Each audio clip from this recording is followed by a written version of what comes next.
Chapter 23 Dates and Disasters. Revel nervously allowed Rias, Irina, Kaneko, and Akeno to drag her through the mall.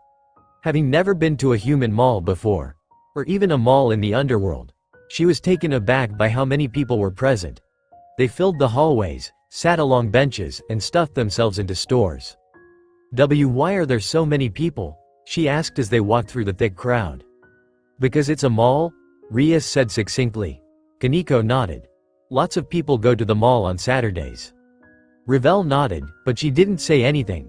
Maybe it was her imagination, but their group seemed to be receiving a number of leering gazes. Several men looked her way. The lecherous intent pouring from them made Revel want to light them on fire. Are you okay, Revel? Rias asked. I don't like the way those people are looking at us, Revel said. Don't worry, Yakitori. If any of those guys come near us, I'll beat the crap out of them. Kaneko gave her a thumbs up. It doesn't make me feel any better when you call me Yakitori. Is this natural? Irina asked. Even she seemed disconcerted by the number of teenage boys staring at their group. I haven't gone to a mall in a long time, so I don't know what it's supposed to be like, but we do seem to be getting a lot of attention. Rias hummed as she studied their surroundings. I'd say this is about normal.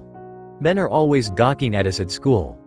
If you think this is bad, you should have seen what it was like when Naruto and I went to Comic-Con. It was even worse than this. I can imagine, Kaneko said dryly. You dressed in skimpy cosplay is bound to attract more trouble than it's worth. How did Naruto take it? Naruto's not the type of person who'd get upset over something like that. Besides, he attracted just as much attention. Kaneko shrugged. If you say so. Uhuhu, you're all so excited, Akeno giggled. I think it's so nice that we're all helping Revel-san look for clothes. Asia clasped her hands in front of her face as if praying. Come on. Rias clapped her hands together and smiled. I know the perfect place to find something cute. As the one in charge of this operation, which had been officially christened Operation Find Revel a Cute Outfit for her date, Rias directed them to a store that she deemed contained appropriate date wear. The store they went into was a smaller boutique that focused on fashion for teen girls. Because Revel was still getting used to reading kanji, she didn't know what the store was called, but it looked like a nice place. Racks filled with shirts and pants lined the store, cute coats and frilly dresses hung from hangers, and various jeans were folded up on shelves. Oh, Ms. Rias! A woman exclaimed in surprised delight. She was a middle-aged woman, but due to her bright smile and sunny disposition, she appeared much younger. It has been quite a while since I last saw you in my store. Hello, Karia, Rias greeted pleasantly. I see that your daughter isn't working today. She's in college now. Karia's smile was that of a proud parent. You know how some girls are. Do you need help finding anything, or should I stay out of the way this time? I think we'll be fine for now, thank you. Rias placed a hand on Revel's shoulder. I'm just helping my friend pick out an outfit for her first date with the boy she likes. Oh, my. Karia smiled as Revel's cheeks turned into a bonfire. First dates are awfully important. If you need any help, please do not hesitate to call for me. Will do. Thank you. Revel watched the woman move behind the counter as Rias guided her to a section of the store, one that contained a variety of pants, shorts, and skirts. There, they, as in everyone except for her, began to pick out clothes they thought she would look cute in. Revel was embarrassed by how much attention everyone was paying to her. Who was that woman? Revel asked, more to get her mind off her embarrassment than for anything else. That's Karia Kirasaka, Akeno answered for Rias. She's the owner of this shop and a guru on fashion. She was one of the first humans I met when I came to live in the human world. I learned a lot about human culture and fashion from her, Rias added, grabbing several outfits off the racks and carrying them to Revel. Anyway, why don't you go into the changing room and try these on? Oh, okay. Revel felt her cheeks flush as she was handed several outfits. She couldn't see how they looked yet, but she was already imagining showing each one off to Naruto, of his reaction to seeing her in cute clothes. The very thought made her cheeks feel like they were on fire. She made her way into the changing room, which had a place to sit and a full body mirror. Placing her clothes on the chair, she slowly stripped off her current garments. The purple dress that she almost always wore outside of school. As her dress slid down to reveal her slender body, Revel stared at herself in the mirror. She'd often been told that she was beautiful, But living with Rias and Irina made all of the confidence that she had in her looks go down the drain. Rias was everything that she wanted to be: confident, gorgeous, and with big breasts. While Ravel knew that her body proportions were impressive for her age, Rias put her to shame. Will Naruto even like someone who doesn't have BBB big? What am I saying? Ravel shook her head. Now wasn't the time to think such things. Naruto had never struck her as the type who went after a woman because of their looks, or their boobs, and he'd already admitted that he thought she was cute. Surely, that meant he liked how she looked. She slipped into one of the outfits that Rias had chosen for her: simple jeans and a shirt. The jeans were interesting in that they were asymmetrical. The left pant leg was long while the right barely covered her butt. The shirt was sleeveless and pink, with several strategically placed rips along the back and shoulders to reveal hints of skin. Her outfit was finished with a pair of cute Converse shoes. Pulling back the curtain and stepping outside, Ravel allowed the others to see her outfit. "Oh," Irina clapped her hands together. "You look so cute." Ravel blushed. "It really does suit you," Rias added with a smile, further deepening the redness of Ravel's cheeks. Akeno hummed. "Is something wrong, Akeno-sama?" Asia asked. Akeno flinched at the added respectful suffix, but she tried to play it off with a smile. "Nothing in particular. I was just thinking that her outfit is missing something." "Do you really think so?" "Yes, though I don't." "Oh, that could work." Akeno rushed off toward a stand that was holding a variety of hats. She grabbed one and came back, presenting the hat to Ravel. It was a small flat cap. Black. It looked like something that might have been worn in New York instead of Japan. "Wear this, Ravel-san. It will go nicely with your blonde hair and blue eyes." She looked at Rias, who nodded, and then took the hat. "Okay, thank you." "Uhuhu, you're welcome." Ravel put the hat on and looked at the others. She squirmed as they studied her, feeling like an animal that was being gawked at through a cage. "What do you think, Kaneko?" asked Ravel. Kaneko remained silent for several seconds, and then she gave Ravel a thumbs down. "The shirt is nice, but I don't think the pants look very good on you." "What's wrong with the pants?" Irina asked. "They're too scandalous, and Yakitori is a prim and proper young lady." "Stop calling me Yakitori." Maybe we should have her try on a skirt," Rias suggested. A general consensus was soon met, and the other girls all dashed off to grab the cutest skirts they could find, leaving Ravel standing in front of the changing room, alone.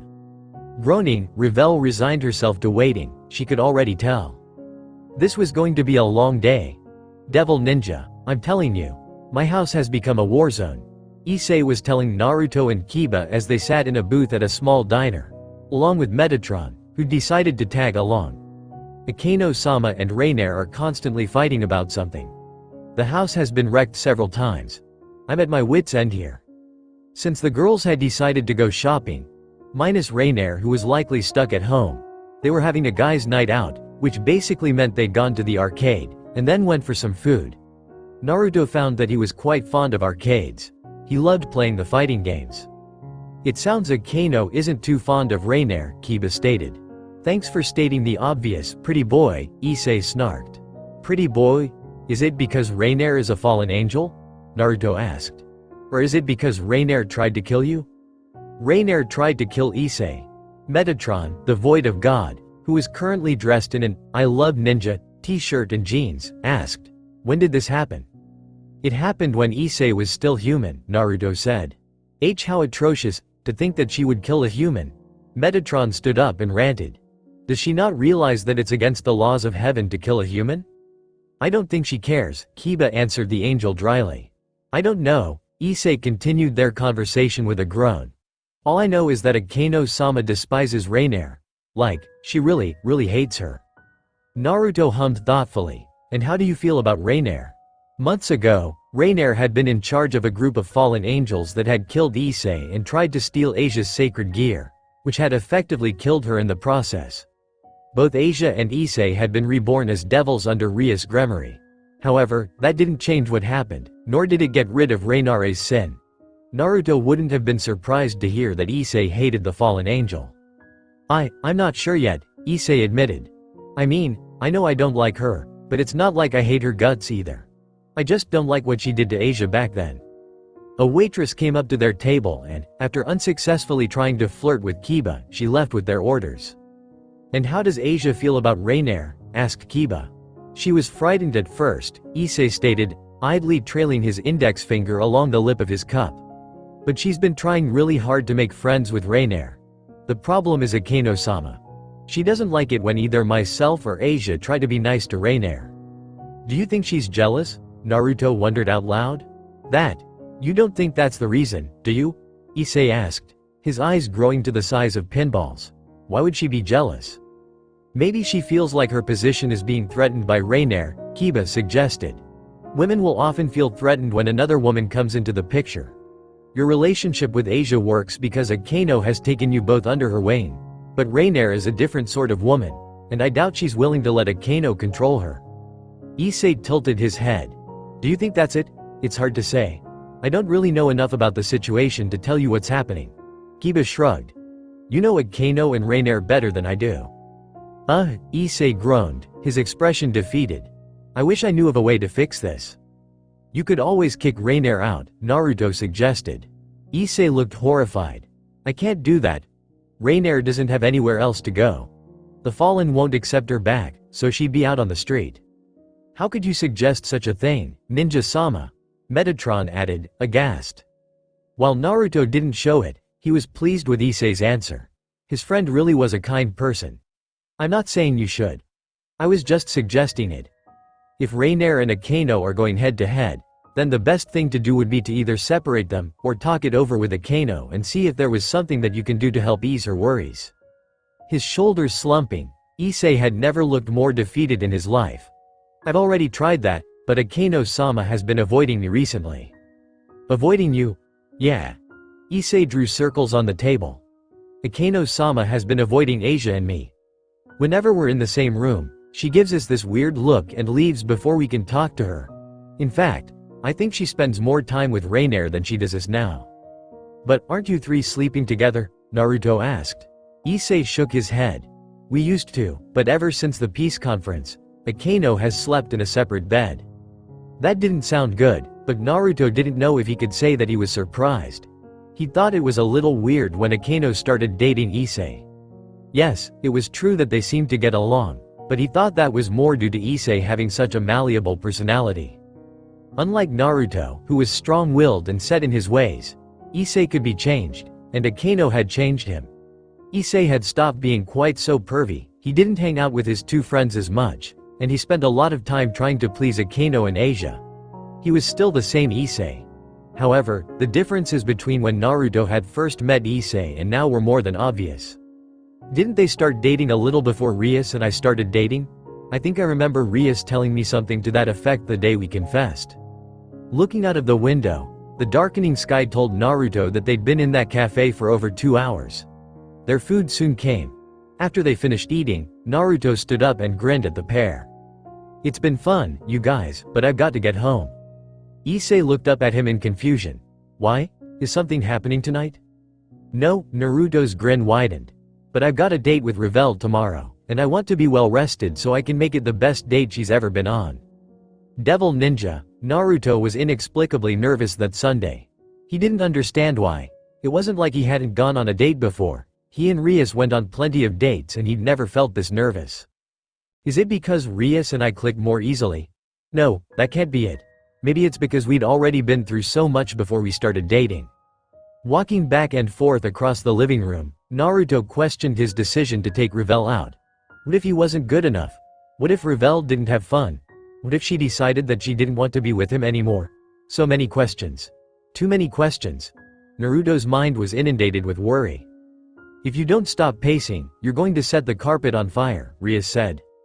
Naruto stopped walking. "Sorry. Why are you so nervous? It's just a date." "I know that."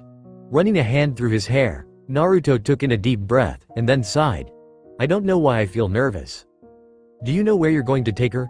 "Yes." "Are you afraid that she won't like where you take her?" "Maybe a little." Rias smiled. "You're worried that Revel won't enjoy where you take her, or that she won't enjoy spending time with you. I like how thoughtful you are, but you tend to pointlessly worry yourself when it comes to the littlest things." "That's not a nice thing to say to your boyfriend," Naruto pointed out with a pout. But it's true. Any place that you take Revel, anything that you decide to do with her, I can promise you that she will love it. You think so? I know so. Naruto calmed down at Rias's words. She was right. Of course she was right. He was worrying over nothing. There's no need to stress yourself out, Naruto. Opening his mouth, Naruto was prepared to thank Rias, but he never got the chance, because the door opened at that moment, and Irina stepped out. Revel's finished getting dressed, Irina said. It took a little longer than I expected, Rias muttered lightly. Kaneko wanted to do her hair, Irina admitted, so, let's see how she looks. Ah, hey about that. Hey. Shouting came from behind Irina. What are you? Stop pushing me. Hurry up, Yakitori. Your date's awaiting you. Don't call me that, and I already know that Naruto-sama is waiting for me. Then why are you stalling? Because just give me a minute to center to myself. Stop pushing me, and no, I'm not emotionally prepared yet. Irina leapt out of the way as the door burst open again, and Revel suddenly flew into the room. She stumbled, but managed to catch herself before she could fall. Momentarily freezing, her cheeks became colored with red, though she quickly tried to readjust herself and pretend that nothing had happened. Naruto-sama, she mumbled under his gaze.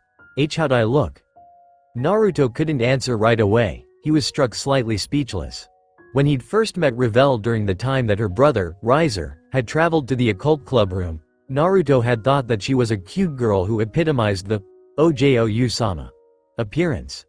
A prim and proper young lady with an excellent pedigree. He still thought that to some degree after she'd arrived here. Those thoughts flew out the window as Revel stood before him. Her denim skirt cut off halfway up her thighs, revealing just enough to be enticing, but not enough to be slutty. A sleeveless pink shirt adorned her torso, conforming to her as if reveling in her beautiful figure. Her normal drill bit curls were gone. Instead, her hair had been artfully arranged in loops, which showed off her slender neck. A black cap sat on her head, likely holding her hair in place.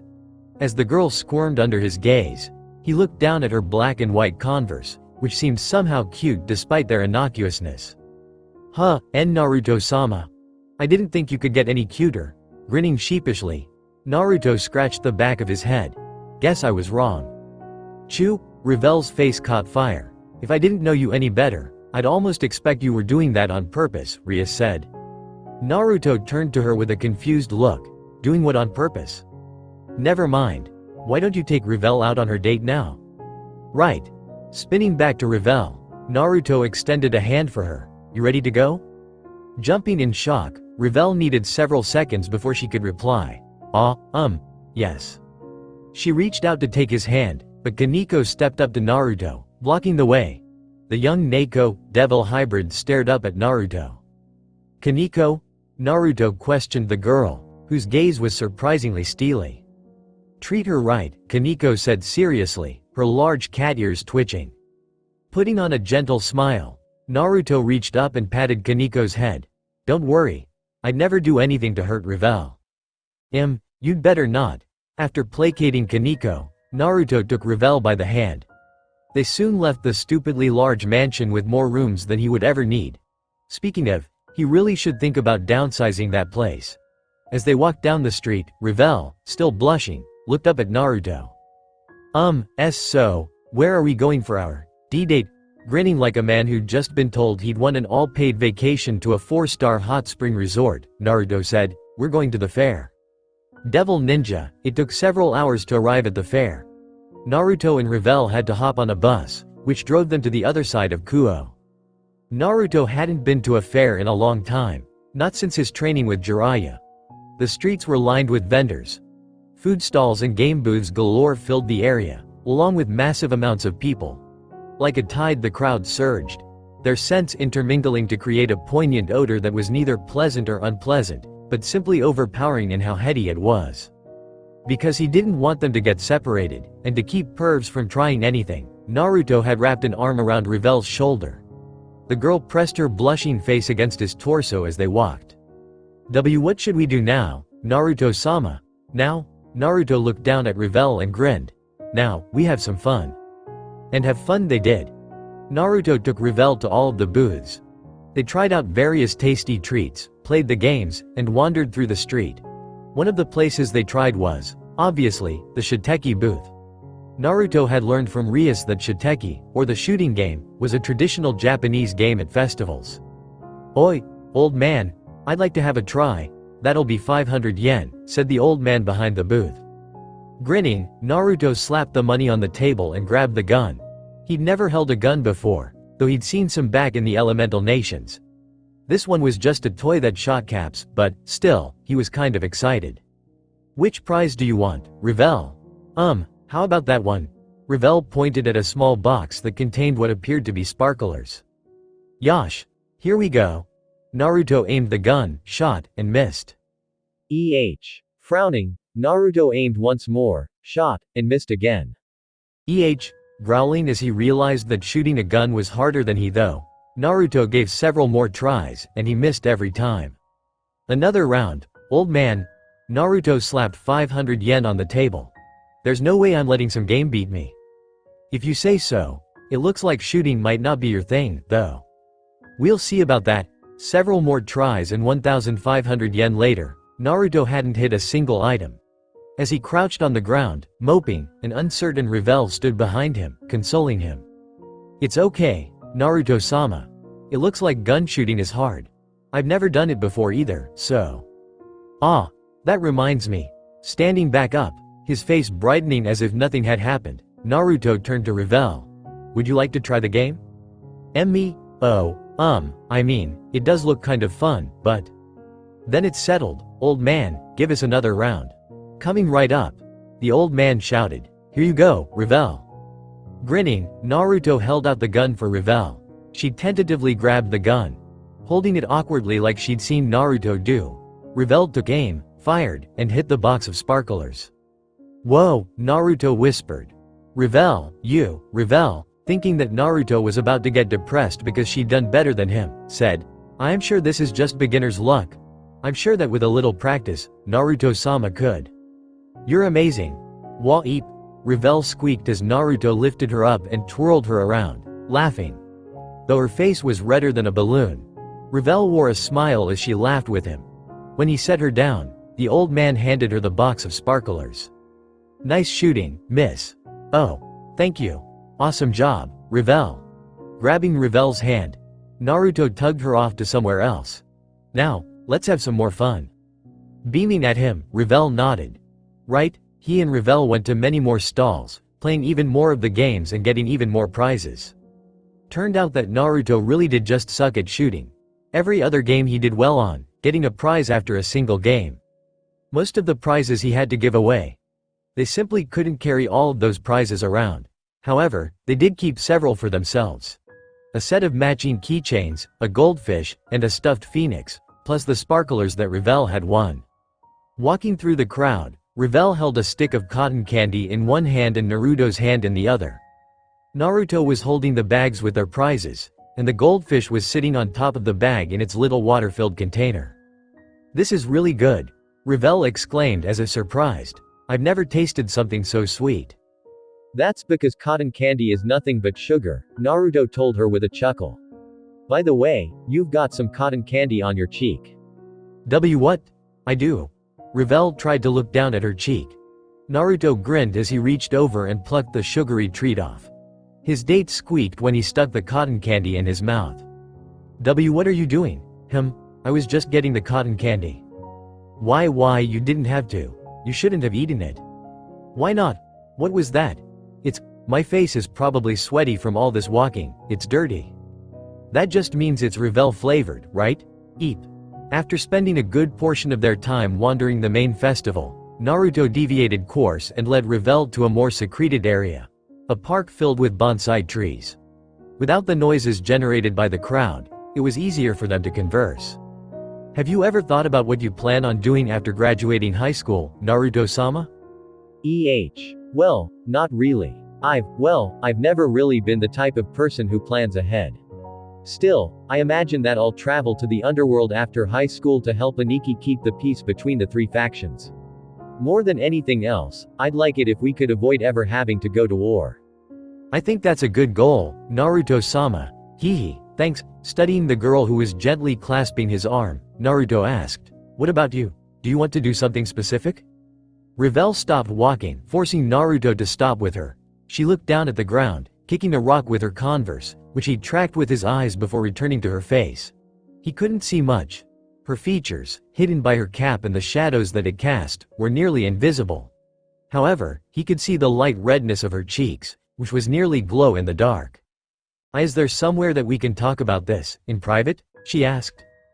Naruto looked up at the sky. Dusk was settling upon the land.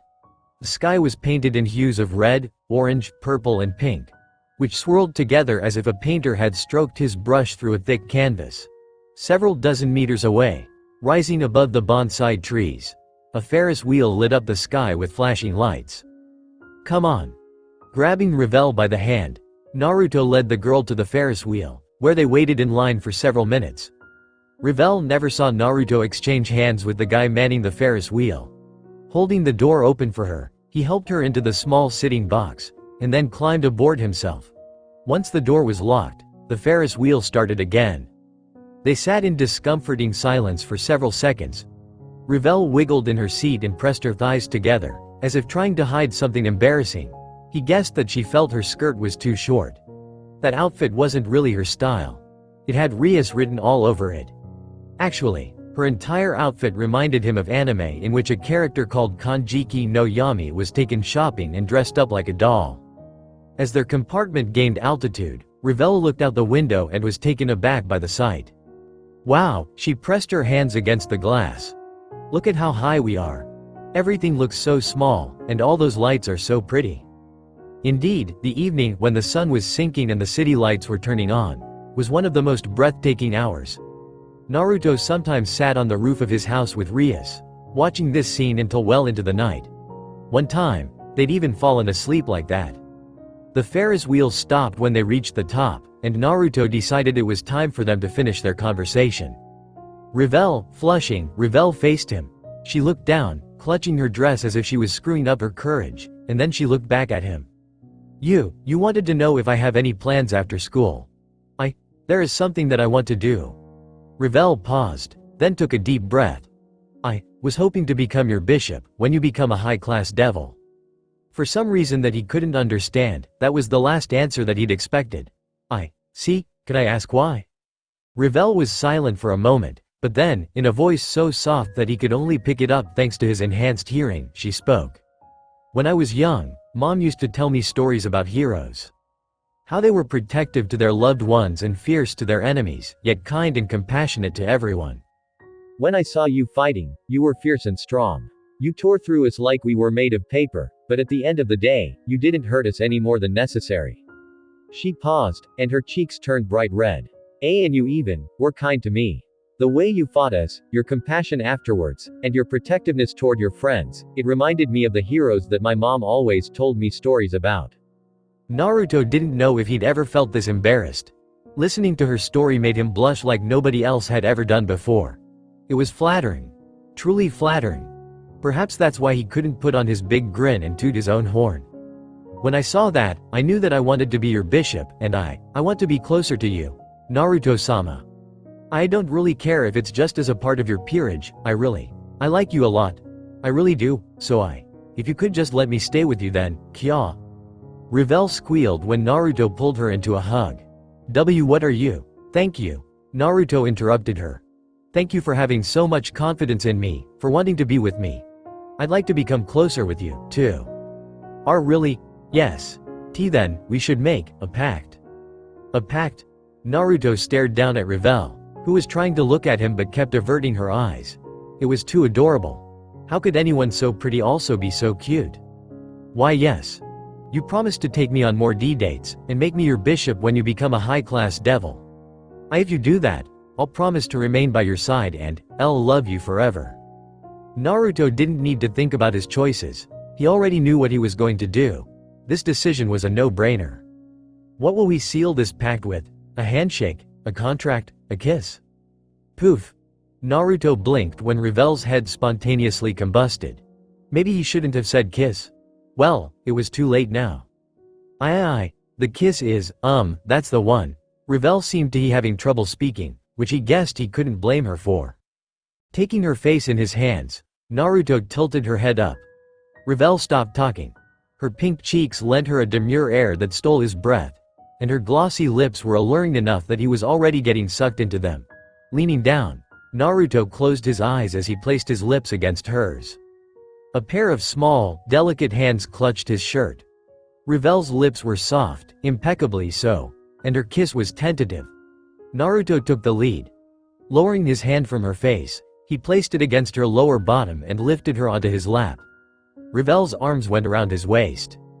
When they pulled back, Revel's breathless voice was like a seductive whisper in his ears. Naruto-sama. He didn't let her say any more. Within the small Ferris wheel, Naruto and Revel conveyed their feelings through actions instead of words. Devil Ninja, they'd spent nearly 15 minutes on that Ferris wheel, getting lost in each other's lips and scent. It had been a flustered Revel who'd gotten off after the ride ended. Since neither of them had wanted to leave, he and Revel stayed at the festival for a while longer. They'd found an abandoned place just outside of the fairgrounds and set off the sparklers that Revel had won. Afterward, they hopped onto the bus that would take them home. Revel fell asleep moments after the bus began moving. With her head resting against his shoulders, Naruto had to wrap an arm around her to keep the blonde from falling off. Her warm breath tickled his neck.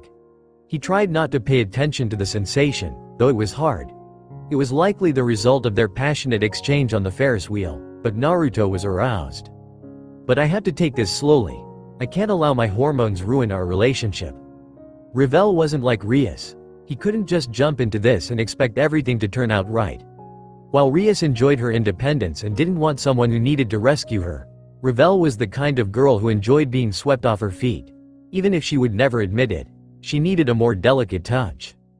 The bus slowed to a stop, and Naruto scooped Revel into his arms and exited.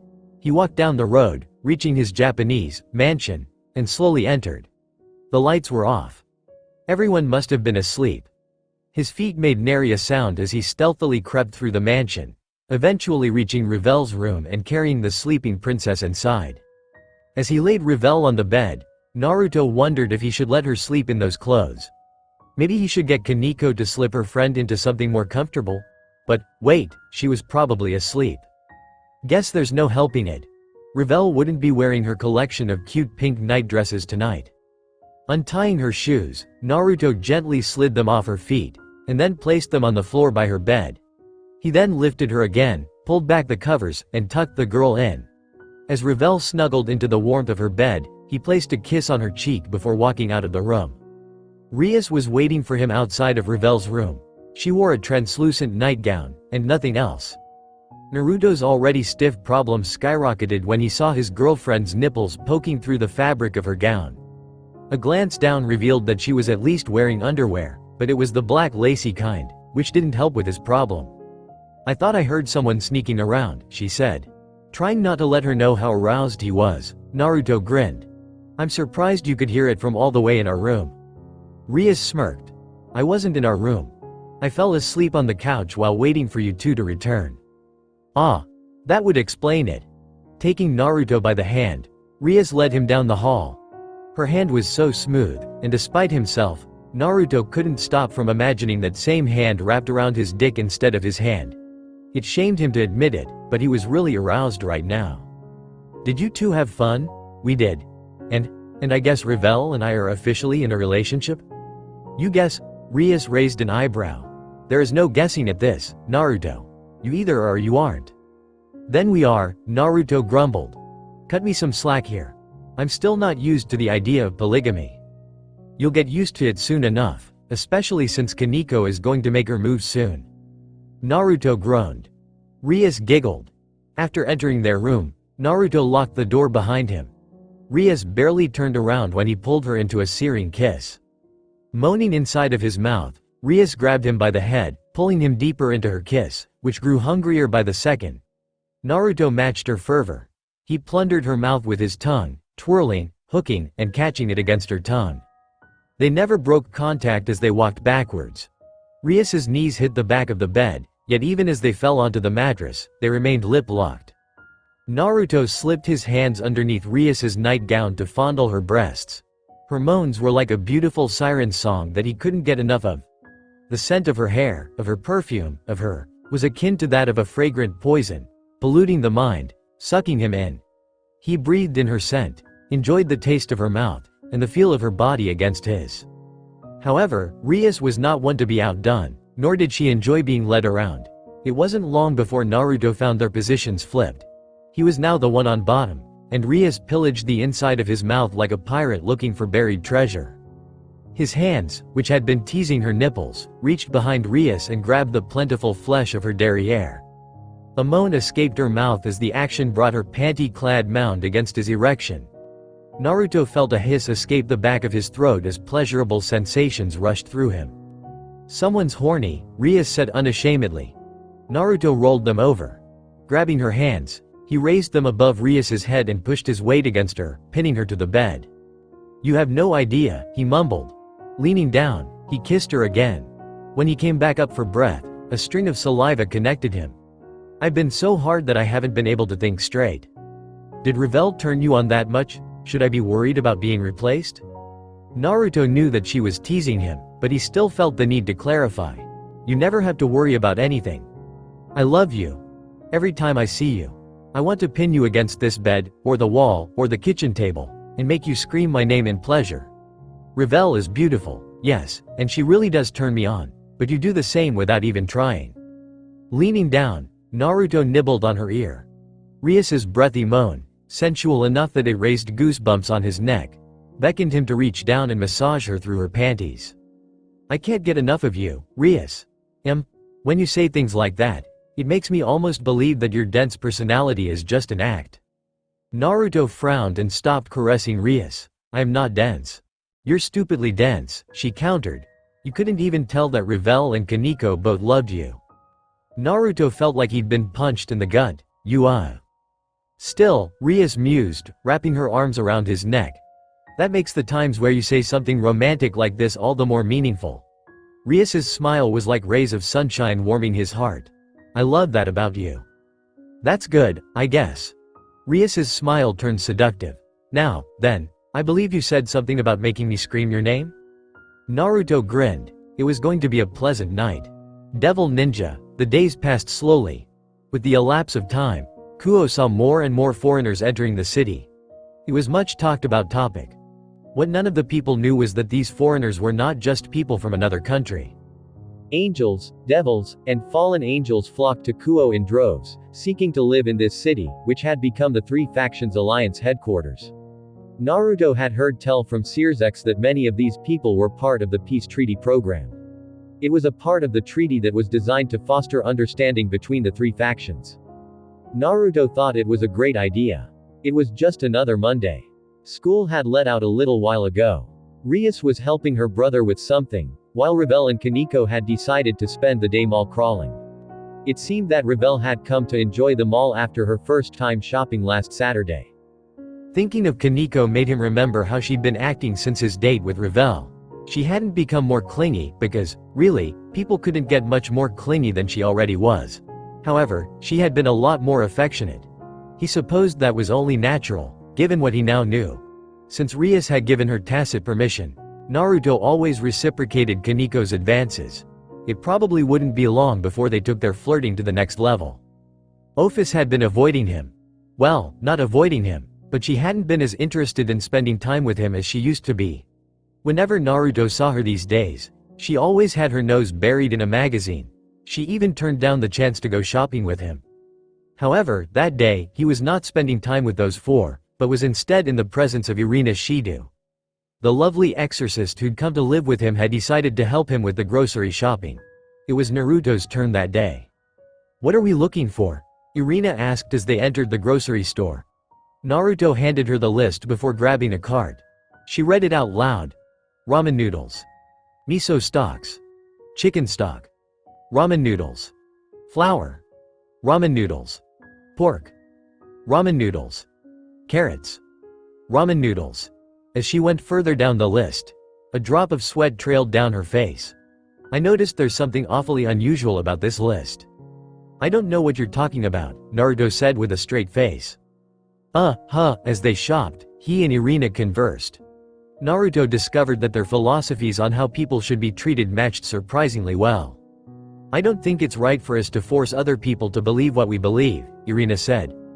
Part of the reason that God sent his son to die for us is because we have free will. That means that it's okay for other people to believe in what they want.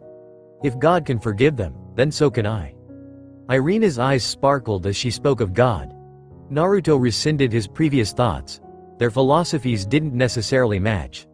While he knew that God had existed, he wasn't religious. Never had been. Still, her idea that people should be able to believe in whatever they wanted matched his. You know, I don't think I ever asked this, but I've been wondering about your friend. I heard that you and that blue-haired girl were really close, so why isn't she here with you? Irina grew silent, and Naruto realized that he might have stepped on a paper bomb. However, after several seconds, she gave him a smile tinged in sadness. Zenobia had a falling out with the church. I'm not really sure what happened, but I hear that she got into an argument with the Pope and stormed out.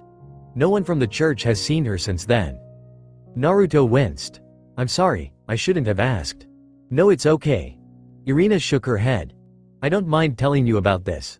I actually feel a little better now that I've told you. In that case, feel free to talk to me anytime. Naruto plastered on a boyish grin. I'm always here, and I'm surprisingly good at listening. I will. Thank you, Naruto-san. What's with the honorific? We're friends, right? Just call me Naruto. Oh, okay. Naruto. That's better. They finished shopping and left the store carrying several dozen grocery bags. Most of the bags were filled with ramen, which Naruto planned on asking Revel and Rias if they wanted to cook it with him. He'd have liked to try making homemade ramen, but he couldn't remember how to make the dough. Maybe I should ask Revel and Rias if they know how to make ramen dough. The scenery soon changed. The shopping center became a residential district. As they were passing by a park, Naruto and Irina paused upon seeing an unusual sight.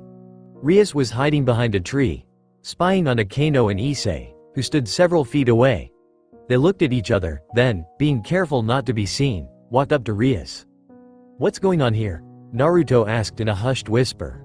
Shish. Rias placed a finger against her lips, then turned back to the couple several feet away. Not knowing what else to do, Irina and Naruto followed Rias's example, hiding behind something so they could spy on Akeno and Issei's conversation. I think we should break up. What are saying, Akeno-sama?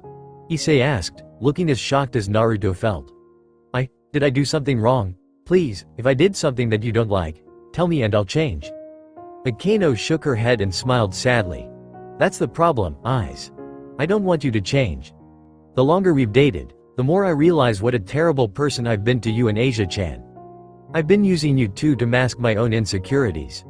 Now that Rainier is living with us, I've begun to realize that I've done nothing but force you and Asia-chan to accommodate my whims. You don't need a selfish girlfriend who's trying to turn you into something you're not. That's not true. Issei looked like he might burst into tears. That's not true at all. Akeno-sama, you've made me into a better person. I didn't change because you forced me to change. I've changed because I wanted to become someone that you would be proud to call your boyfriend. I did it for you. Akeno's forlorn smile trembles. That's the problem, eyes. You did it for me, not for yourself. I forced this on you. Wings sprouted from Akeno's back, one the wing of a devil and the other a fallen angel's wing. Issei's eyes widened. Wait, I'm sorry. Akeno-sama. Naruto didn't know how to feel about seeing his friend having his heart crushed by the girl he loved.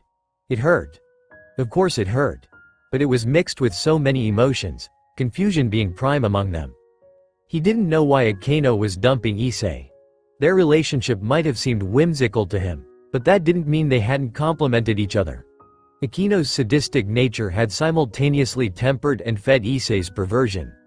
That Issei was kind, helpful, and protective, on top of being the type of guy who wanted to please others, made what would have been a poorly put together couple work. Akeno, you idiot, Rias whispered to herself. What just happened? Irina asked. Why did Akeno-san break up with Eyes? I think I know why. Rias sighed, and if I'm right, then she and I really need to talk. She sent Naruto a sad smile. I'm sorry, Naruto, but I'll probably be a little busy for a while. Returning her smile with one of understanding, Naruto said, It's fine. You do what you need to, and if you need any help, know that I've got your back. He looked at the clearing, where a shell-shocked Issei was on his hands and knees, mumbling incoherently. In the meantime, I should probably help Ise deal with this. Naruto turned to Irina. I'm sorry to ask this, but could you take these home for me? He held up the bag of groceries. I don't mind, Irina said, taking the groceries from his hands. You're going to help my childhood friend with his problem. I'll help you carry those home, Rias offered, taking some of the grocery bags from Irina's hand. I can't talk to Akeno just yet anyway. She needs to cool off some before I try to find out what's really bothering her. Okay. Thanks, Rias. Anytime. As Rias and Irina left, Naruto walked into the clearing. Issei hadn't heard him, apparently, for he didn't raise his head. Frowning, Naruto wondered if his friend had become a vegetable from the shock of being dumped. Placing a hand on Issei's shoulder, he watched as Issei silently raised his head. Naruto, sensei, come on, Naruto said softly. Let's go somewhere and talk. Issei nodded silently, not putting up a struggle as Naruto lifted him up and led him out of the part. Naruto sighed. He could already tell, tough times were ahead. Chapter 24 Hard days ahead. Despite an entire week passing since Akeno had broken up with Issei, nothing had improved. Naruto had offered his support where he could, but really, it wasn't like he could do much. He didn't have experience with breakups. The only relationships he'd been in was with Rias, and before that, with Shien, and his relationship with Shien had been completely unconventional. Naruto still remembered how he'd met Shien. He'd been sent on a mission to the land of demons where Shien, a priestess who could predict the deaths of her followers with 100% accuracy, had been under attack by minions of a great demon named Morio. Journeying through the land with her, he and Shien eventually defeated Morio and broke the curse that had bound her life as a priestess. Afterward, Naruto had promised to help her create the next priestess. From that moment, their relationship had changed. Shien had taken great pains to keep in touch, and Naruto, eager to remain friends, had constantly written back. When the day had come that Shien needed to create a new priestess, Naruto had been sent back to the land of demons, where an eager Shien had been waiting for him. He hadn't realized what creating a priestess entailed until that moment. Perhaps he should have, but Naruto had always assumed that creating a new priestess involved some kind of ritual in which Shien gave her powers to another person. In a way, that was how it went. The difference was that Shien wasn't giving her powers away so much as they left of their own volition. Naruto still remembered how embarrassed he'd been that first night, when Shien had taken him to her room and began stripping off her clothes. He panicked and tried to escape because he hadn't realized what she was doing. It took a stubborn Shien nearly 2 hours to out-stubborn him. By that point in time, they'd both been exhausted and gone to sleep without creating a new priestess. It hadn't been until the second night that she and Naruto consummated their relationship.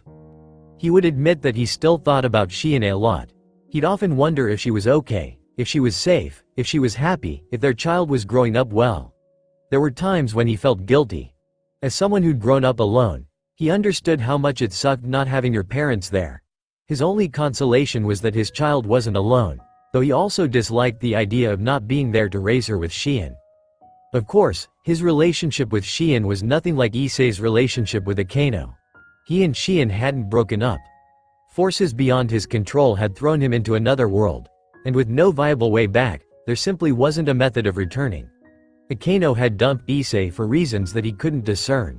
It seemed almost random, as if she dated him, trained him, and then dumped him when she'd gotten bored. Akeno was something of a mystery to Naruto. He didn't spend any time with her outside of club activities, or rather, outside of their devil duties. She had a decent wit and was kind of fun to talk to. But she'd never been what he would consider his type, so he never bothered trying to get closer to her. Looking around the occult club room, the new division had never been more clear to him. While he sat with Revel, Kaneko, and Irina on one couch, Issei and Asia sat on another. Both of them were quiet, too quiet. Normally, they would have been merrily chatting with each other while Akeno teased them both. Now, they barely spoke at all. At least the red rims around Asia's eyes, no doubt spent from hours of crying, were gone. Even though he wasn't that close to her, it still hurt to see such a kind girl look so heartbroken. Standing several meters away was Akeno. She remained apart from everyone, separated by an invisible boundary. Even Kiba, who leaned against the couch that Issei and Asia were sitting on, had never appeared that unapproachable. Before now, Akeno had always stood by Rias, acting in her capacity as queen. These days, there seemed to be a line separating even those two. Naruto sometimes wondered if that was his fault. It had been his relationship with Rias that caused the redhead to spend more time with him than her best friend. It's taken a lot longer than we thought it would to get this far, but I have some news for all of you, Rias began. In 1 week's time, the Gremory and Shitri groups will be traveling to the underworld to participate in the 3 factions raiding game. Is this what Sears has been working on? Kiba asked. Rias nodded. It is. With the help of Beelzebub, the angels now have a method of resurrecting humans like we devils do. It's called the Brave Saints system. Irina was actually the first human to have been resurrected through this method. Everyone looked over at Irina, who, realizing that she was the center of attention, turned cherry red. I didn't know that you had been resurrected as an angel, Naruto said. Ah, that's just because it never came up in our conversations, Irina admitted. I'm sorry for not telling you. It's fine.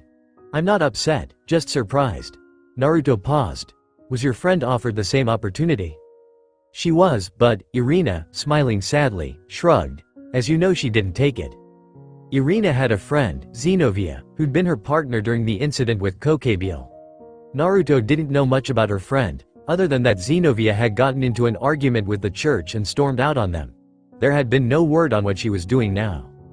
For the longest time, Irina had kept this information to herself, but last week, she had confided in Naruto about how worried she was for her friend.